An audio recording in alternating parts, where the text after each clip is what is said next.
Olá, Deus abençoe a sua vida. Mais um dia, mais uma oportunidade de ler mais 3 capítulos da Bíblia. Livro de Provérbios. Hoje vamos ler capítulo 22, 23 e o capítulo 24. Salomão vai nos escrever no capítulo 22 e ele oferece conselhos práticos sobre a vida. E ele vai enfatizar a importância da integridade, da sabedoria e da diligência. Salomão começa o capítulo 22 afirmando que a boa reputação é melhor do que grandes riquezas. E olha, vamos ler o verso 1. A boa reputação vale mais que grandes riquezas. Desfrutar de boa estima vale mais que prata e ouro. Essa era uma realidade que nossos pais viviam com muita intensidade. Hoje parece que a sociedade está abandonando isso. E quando você encontra alguém que tem uma boa reputação, todas as pessoas falam bem dele. Todas as pessoas validam a caminhada dele. Olha o conselho de Salomão. Será que nós, como sociedade, não precisamos voltar a essa realidade? E aí ele continua. Ele continua falando e destaca que o prudente vê o mal e se esconde, mas o simples passa adiante e sofre. Verso 3. O prudente percebe o perigo e busca refúgio. O inexperiente segue adiante e sofre as suas consequências. Gente, olha como é importante o prudente. Como é importante a maneira que eu ando. Aqui está o capítulo 22 com vários conselhos práticos e alguns você pode anotar. Talvez o momento que você está vivendo vai te ajudar tanto. E aí ele continua exortando sobre a importância de ensinar a criança no caminho. Verso 6. Instrua a criança segundo os objetivos que você tem para ela. E mesmo com o passar dos anos, não se desviará deles. Outra tradução diz, ensina a criança no caminho.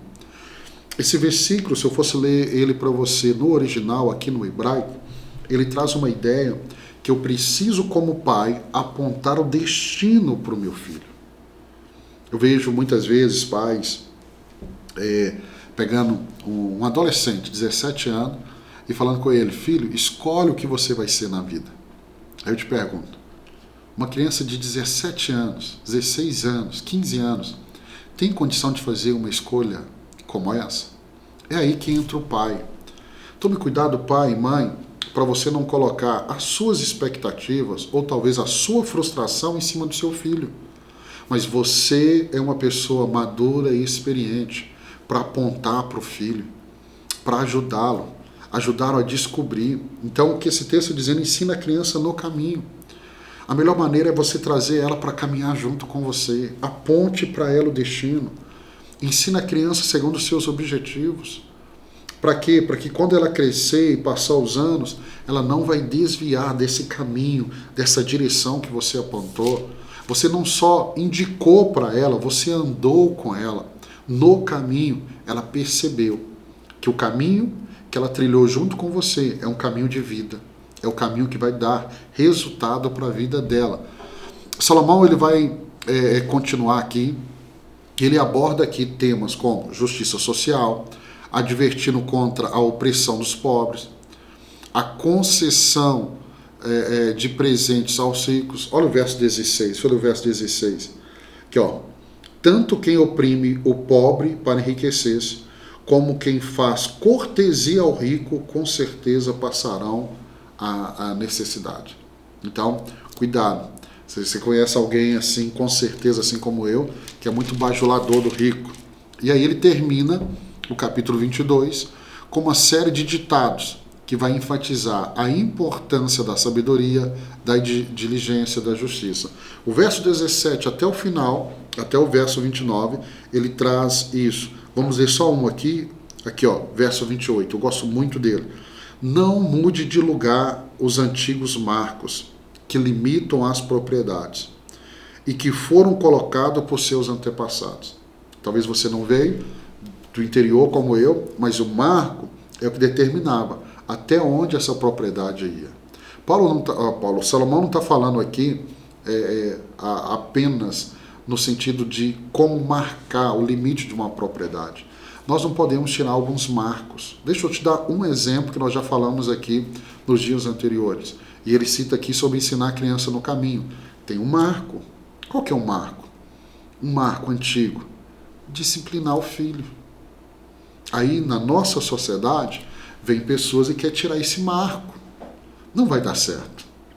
Então ele está dizendo assim, tem coisas que não pode ser removida. Tem coisas que não vão mudar. Não vão mudar. Independente do momento que nós tivermos, daqui a 50, 100 anos, vai mudar a tecnologia, vai mudar muitas coisas. Mas o ser humano continua sendo ser humano. E aquele que o criou está dando para mim e para você pérolas de sabedoria de como nós podemos viver. Vamos para o capítulo 23. Salomão encoraja aqui a busca pela sabedoria e ele adverte contra os excessos e as tentações. Eu gosto muito do capítulo 23. Salomão começa aconselhando a ter cuidado ao comer na presença de um governante. E ele diz, não se deixando levar pelos seus manjares enganosos. Verso 1 ao 3. Quando você se assentar para uma refeição com alguma autoridade, observe com atenção quem está diante de você. E encoste a faca à sua própria garganta, se estiver com grande apetite. Não deseje as iguarias que lhe oferecem, pois podem ser enganosas. Então isso é muito interessante, por quê? Porque ele está falando que quando você vai sentar com uma autoridade, geralmente, essa autoridade te chamou para um banquete porque ela tem um interesse, não é só sentar na mesa com você. Sabe quem tem interesse só de assentar à mesa com você? E não importa qual a comida que esteja ali, é o que nós falamos dos outros vídeos. Os amigos. Mas a autoridade, ele nunca andou com você, nunca te ligou e prepara um banquete. Há uma expressão que talvez você já ouviu. Não tem almoço de graça. Esse é o conselho de Salomão. Eu gosto muito do capítulo 23. Ele vai destacar aqui a importância de não se cansar para enriquecer. Verso 4 e 5, deixa eu ler com você. Não esgote as suas forças tentando ficar rico. Tenha bom senso. As riquezas desaparecem assim que você as contempla. Elas criam asas e voam como águias pelo céu. É uma realidade que hoje a gente vê muito mais evidente diante dos nossos olhos. A riqueza trocando de mãos. Estou dizendo assim, não gaste todas as suas forças apenas para adquirir riqueza. Tem pessoas que elas são tão pobres que a única coisa que ela tem é dinheiro. E ela gastou toda a energia dela no dinheiro. Ela não tem energia para a família, para a esposa, para Deus, para mais nada. A riqueza virou um Deus, mamon, na vida delas. Ele vai continuar aqui, e aí ele traz conselhos do verso 19 ao 21, eu preciso citar para vocês. Ele fala assim, exorta contra o companheirismo. Eu vou ler para você, verso 19, eu gosto muito aqui dele. Ouça, meu filho, e seja sábio. Guie o seu coração pelo bom caminho. Não ande com os que se encharcam de vinho, beberrões, nem com os que se empanturram de carne, os comilões, os glutões. Tome muito cuidado. Isso é muito interessante. Você anda com pessoas que têm uma vida fitness, por exemplo, você começa a alimentar melhor. Agora, ande com um glutão, um comilão. Daqui a pouco você está comendo 1 quilo de comida. Então, o conselho de Salomão é muito o que talvez você tenha ouvido nos dias de hoje. Pessoas ensinando na internet, elas ensinam, parece que elas descobriram, né? Mas essa sabedoria está aqui, de graça, diante dos teus olhos. É só ler, é só aplicar na sua vida. Vamos terminar o capítulo 23, para a gente ir para o 24?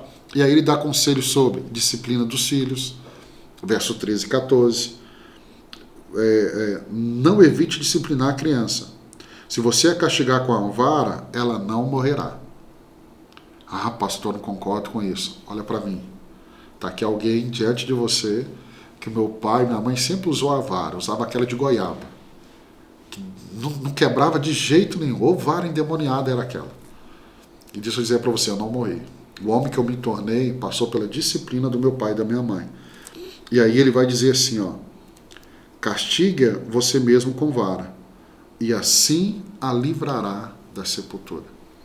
Eu li esse texto porque nessa caminhada pastoral, pastoreando há tanto tempo, e milhares de pessoas, como eu já tive que consolar pais que perderam os filhos para as drogas, para os crimes, e os filhos só foram por aquele caminho Porque faltou da parte do pai uma disciplina. Faltou para o pai uma varinha de goiaba para ensinar o filho. Então, volto a dizer para você, você está diante de 5.000 anos de sabedoria, você está diante da palavra de Deus. E eu prefiro escolher a palavra de Deus do que a opinião de qualquer outra pessoa. Vamos para o capítulo 24? Deixa eu só terminar o capítulo 23 aqui, porque isso é muito interessante também. Ele vai advertir contra a imoralidade e a embriaguez. Perceba que Salomão bate muito forte nessa questão da embriaguez. Já é a terceira vez que a gente vê isso de forma muito clara. E ele fala também da imoralidade, algo que ele falou muito sobre a mulher adúltera. Tá bom? Vamos para o capítulo 24? Capítulo 24, ele vai oferecer conselhos sobre sabedoria, justiça e a perseverança. Eu gosto muito dessa parte da perseverança. Salomão começa o capítulo 24 assim: não tenha inveja dos ímpios, nem deseja a companhia deles. Lembra do Salmo 1.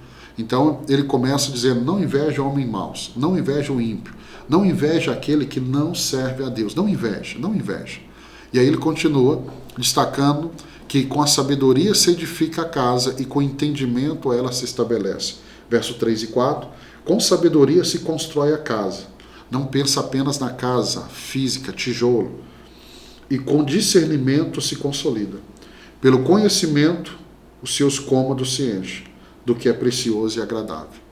Então ele não está falando de tijolo sobre tijolo. Ele está falando de uma casa, uma família. E quando você entra numa família que ela foi construída com sabedoria, você percebe isso no casal, você percebe nos filhos, você percebe nos ambientes, você percebe até nos animais da casa. É diferente. Ele vai continuar ensinando sobre a importância da sabedoria para enfrentar batalhas da vida, versos 5 e 6. Leia com muita atenção. E aí ele vai exortar a perseverança, afirmando que o justo cai 7 vezes e ele se levantará.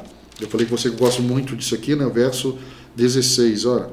Pois ainda que o justo caia 7 vezes, tornará a erguer-se, mas os ímpios são arrastados pela calamidade. Eu gosto muito desse versículo, deixa eu te explicar.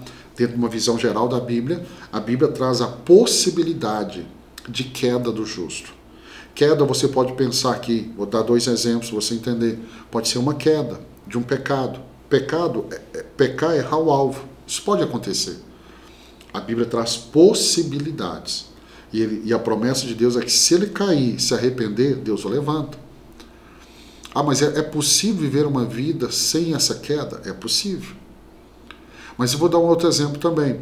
Ele fala aqui do justo cair. É alguém, por exemplo, que está empreendendo. Talvez o negócio vai quebrar. Ei, sua vida não terminou por causa disso. Você tem uma promessa. Deus te levanta de novo. Então essa é uma promessa muito linda. Daí eu lembro aqui Tiago, capítulo 1, verso 12. Bem-aventurado o homem que suporta a tentação, porque quando for provado, receberá a coroa da vida, o qual o Senhor tem prometido aos que o amam. Tiago fala de perseverança. Então, Salomão está ensinando sobre perseverança. Então, ele vai abordar nesse capítulo 24, sobre justiça. Ele fala sobre a diligência, o valor do trabalho árduo. Deixa eu ler aqui esse versículo, aqui, ó, verso 30. Passei pelo campo do preguiçoso, pela vinha do homem sem juízo. Havia espinheiro por toda parte, e o chão estava coberto de ervas daninhas, e o muro de pedra estava em ruínas. Observei aquilo e fiquei pensando. Olhei e aprendi essa lição. Vou dormir um pouco, você diz. Vou cochilar um momento. Vou cruzar os braços e descansar mais um pouco. Mas a pobreza lhe sobrevirá como assaltante, e a sua miséria como um homem armado. Então ele está falando novamente do preguiçoso. Você vai observar que Salomão, quando ele vai falar da preguiça, ele usa muitos exemplos, muitas alegorias, muitas historinhas da formiga, agora do campo. Porque isso aqui é muito grave, muito grave. Pior coisa, você que está lendo a Bíblia, mulher, solteira, sabe qual é o pior homem que você pode casar? Com um homem preguiçoso. Homem, pior mulher que você pode casar é a mulher preguiçosa. Você vai chegar em casa, a casa vai estar suja, a cozinha vai estar suja. Então, ele está nos ensinando um caminho. Por isso eu volto a dizer para você, pegue esses provérbios, leia. Lembra que eu falei com você? Seria ideal você lê o livro de Provérbios, só esse livro, pelo menos umas 5 vezes ao ano. Porque essa palavra vai entrando e você vai se tornando um homem, uma mulher, uma pessoa mais sábia. Eu quero abençoar a sua vida. Está sendo um privilégio caminhar com você. Terminamos mais 3 capítulos. Amanhã, se Deus permitir, nós vamos ler do capítulo 25 ao capítulo 27. Deus te abençoe.